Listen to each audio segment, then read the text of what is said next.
Sejam todos muito bem-vindos ao canal Tropa News. Hoje iremos abordar a guerra na Ucrânia com ameaças de ataque com bombas atômicas. Então vamos lá! Se você ouvir Putin falar sobre a guerra na Ucrânia, parece que está indo tudo muito bem, mas alguns sinais alarmantes apontam para uma realidade bastante diferente. O que foi prometido como uma guerra de algumas semanas transformou-se em um atoleiro de um ano. A Rússia ainda está lutando pela parte da Ucrânia que tomou nos primeiros dias, usando inúmeros soldados e equipamentos cada vez mais escassos para lutar contra defensores ucranianos, em cidades pouco povoadas e devastadas como Bakhmut. Mesmo assim, Putin não tem afrouxado o ritmo. Na verdade, ele está ficando cada vez mais agressivo, ameaçando frequentemente a OTAN com retaliação direta. Todas as evidências apontam para o fato de que o esforço de guerra russo pode estar chegando a um ponto desastroso. A primeira indicação de que a guerra está indo mal para Putin pode ser o comportamento agressivo dele novamente. Intensificou suas ameaças contra o Ocidente, afirmando que cada passo dado pela OTAN estariam arriscando uma guerra nuclear. Mas quem está realmente arriscando uma guerra nuclear de fato, é somente ele. Nos últimos dias, Putin anunciou a suspensão do último grande tratado de armas nucleares entre os Estados Unidos e a Rússia. O New START, que entrou em vigor em 2011, tinha apenas 3 anos restantes antes de precisar ser renovado. Mas agora Putin está saindo imediatamente. Este tratado permitiu que cada país obtivesse informações sobre o arsenal nuclear do outro país por meio de inspeção, e fazia parte de um esforço maior pós-Guerra Fria para evitar o crescimento descontrolado de armas nucleares. Por um lado, Putin agora está livre para atualizar seu arsenal nuclear sem qualquer supervisão. A Rússia, supostamente, possui o maior arsenal nuclear do mundo. Mas isso pode ser mentira. Assim como os Estados Unidos, a Rússia desenvolveu seu arsenal nuclear durante a Guerra Fria, quando o objetivo principal era garantir a destruição entre as duas superpotências. Se qualquer um disparasse uma arma nuclear, as chances eram de que toda a vida na Terra provavelmente deixaria de existir. Felizmente, isso nunca aconteceu, e as armas apenas ficaram armazenadas por décadas, esperando seu momento. E esse momento pode nunca chegar. Putin gosta de ameaçar com um ataque nuclear em todas as suas oportunidades, mas não está claro se ele poderia sequer realizá-los. Os Estados Unidos são muito mais ricos do que a Rússia, admitiram publicamente dificuldades em manter seu grande estoque de armas. Recentemente alocaram bilhões em um programa de modernização, portanto, é duvidoso que a Rússia tenha conseguido manter seu próprio arsenal ainda maior em um bom funcionamento. Agora Putin tem uma razão para querer novas e modernas armas. É possível que sua saída do Tratado START seja apenas um jogo de intimidação. Putin pode estar planejando aumentar a produção de uma nova onda de armas nucleares. Há sinais contraditórios. Apenas alguns dias após a retirada do tratado, Putin esclareceu que era apenas uma saída parcial e que isso não levaria ao desenvolvimento de novas armas. Significa que o único objetivo dessa jogada era assustar ainda mais os ocidentais com a possibilidade de uma guerra nuclear. Putin usa ameaças para manipular o Ocidente promovendo a autodissuasão. É claro que, como muitas coisas na guerra, o que Putin diz e o que ele faz podem ser muito diferentes. Se Putin tivesse a chance de adicionar armas nucleares novas e mais poderosas para seu arsenal, é provável que ele aproveitaria a oportunidade. Mas ele não está fazendo isso. Tudo indica ser mais uma área em que a Rússia está sendo excluída, ficando cada vez mais isolada, com a maioria do mundo sancionando a Rússia e cortando da economia global. Seus únicos aliados consistentes são seu estado satélite Belarus, países fora da lei como Irã, Coreia do Norte, Venezuela, e alguns países como Nicarágua e Mali que o apoiam na ONU.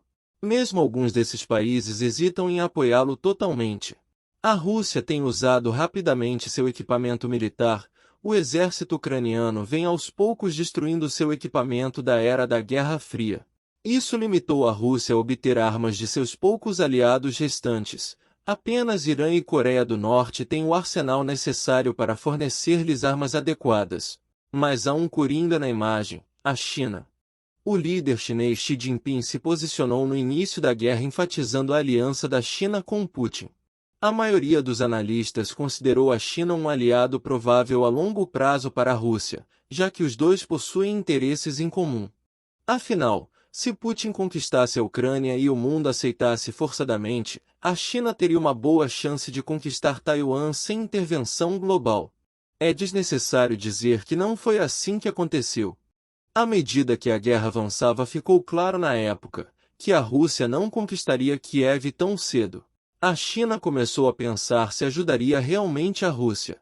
Durante uma recente votação da ONU pedindo que a Rússia deixasse a Ucrânia, a China se absteve. Há relatos de que a China pode estar prestes a dar armas letais à Rússia. Aí que mora o grande problema. Eles estão sempre tentando, mas de fato, nunca deram o primeiro passo, pelo menos até fevereiro de 2023. A China continua tentando se apresentar como um ator racional e neutro, até ofereceu mediar um acordo de paz, com termos amplamente ridicularizados no Ocidente. Por que a China não está disposta a ajudar outro rival de longo prazo dos Estados Unidos? Simplesmente porque, no momento, apoiar a Rússia parece ser uma proposta perdedora. Não há indicação de que a Rússia esteja realmente virando o jogo, e a China ainda tem muitos investimentos pesados no resto do mundo para se expor negativamente no cenário atual. Embora a China tenha em grande parte ignorado o direito internacional, os Estados Unidos têm uma carta na manga contra a China: as sanções secundárias. Essas sanções visam pessoas ou instituições não americanas que fazem negócios com países que estão sob penalização. Isso é geralmente usado para mirar aqueles que fazem negócios com o Irã, mas poderia ser facilmente expandido para a Rússia se a China decidir se envolver mais diretamente. E se ela estiver disposta a correr esse risco, definitivamente não será por uma guerra perdida. Analistas dizem que se a China decidisse dar ajuda letal à Rússia, transformaria a Ucrânia em uma guerra por procuração, ou proxy war, aonde dois países se enfrentam de forma indireta, por meio de terceiros como intermediários ou substitutos. Daria início a uma guerra fria completa entre os Estados Unidos e a China, uma que poderia facilmente esquentar. E se isso acontecer, a China quer que seja em seu próprio cronograma. Significa que a Rússia estaria grande parte sozinha, enquanto entra na próxima fase da guerra, mas Putin está agindo tão confiante quanto sempre. Ele está procurando intimidar o mundo, anunciando um aumento em armamentos e uma provável mobilização para tentar avançar mais profundamente no território ucraniano. Mas nenhum desses planos pode funcionar como ele espera. Outra má notícia para Putin veio logo após ele anunciar a retirada do Tratado New START, quando a Rússia tentou testar um novo míssil balístico intercontinental. Isso foi uma clara tentativa de intimidar o Ocidente e lembrá-los de que a Rússia ainda poderia atacar a qualquer momento e em qualquer lugar, mas parece que a Rússia realmente não conseguiu. O míssil RS-28 Sarma, conhecido como Satã II, poderia transportar uma carga de 10 toneladas, mas aparentemente falhou no lançamento. A mídia russa, é claro, não mencionou o teste, mas os insiders relataram que foi mais uma derrota para a Rússia, mas pode não ser a única área em que as coisas estão desmoronando. A Rússia tem sido fortemente questionada sobre estar se preparando para uma mobilização e aumento militar na primavera, cheia de choque e terror, projetada para acabar com os últimos defensores ucranianos no leste e iniciar o processo de retomada do Mar Negro, assim avançando em direção à capital ucraniana Kiev. Mas nas últimas semanas, o barulho diminuiu. Embora mais tropas russas estejam atacando a Ucrânia, elas estão principalmente concentradas em Bakhmut. Lá os russos estão lentamente derrotando a oposição, mas perdendo muitas tropas no processo. Isso significa que a Rússia precisará de mais tropas em breve. Durante a última mobilização, a Rússia usou o recrutamento da população para atuarem na linha de frente, o que levou aos maiores protestos anti-guerra já vistos no país. A mobilização foi vista como um desastre, pois a Rússia confiou muito em grupos de minorias étnicas, recrutou jovens profissionais sem experiência militar e os enviou para a linha de frente com apenas algumas semanas de treinamento. Por isso, muitos morreram na guerra. Desta vez, Putin está adotando uma abordagem diferente, conduzindo o que está sendo chamado de uma mobilização silenciosa. A primeira convocação ainda está tecnicamente em vigor, mas sendo feita aos poucos para evitar a atenção pública. Esse é provavelmente o maior sinal até agora de que o público não está mais ao seu lado e, pela primeira vez, Putin age como se isso importasse. Mas o maior sinal de que as coisas estão dando errado para Putin pode estar ocorrendo não na Ucrânia ou Rússia, mas sim na Moldávia. Nas últimas semanas, a discussão sobre a guerra mudou de foco dos dois países em guerra para a pequena Moldávia, uma antiga república soviética que faz fronteira com a Ucrânia e a Romênia. Embora não faça fronteira com a Rússia tem uma base no país, a região da Transnistria, uma região separatista que busca independência com apoio russo. Até existem tropas russas na região, tropas que poderiam ser usadas para avançar na Ucrânia e abrir uma nova frente na guerra. Mas agora, a Moldávia está preocupada com outra coisa.